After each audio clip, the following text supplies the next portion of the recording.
جرح الثورة.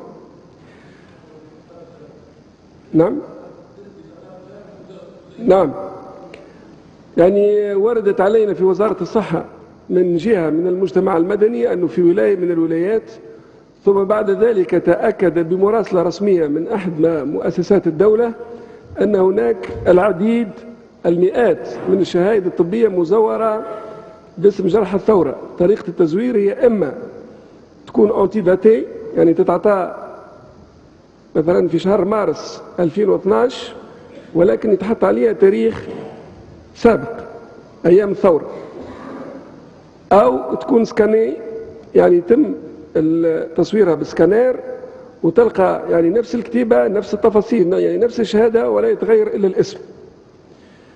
بعثنا مهمة تفقدية والولاية اتصلت بالمئات هذه متاع شهائد، تبين أنه هناك 1103 شهائد مشكوك في حالتها، منها 904 شهائد مسلمة من طرف طبيب واحد.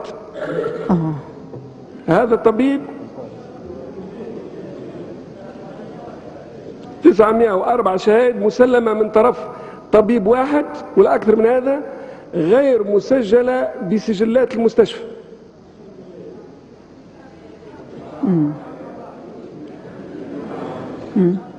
وثم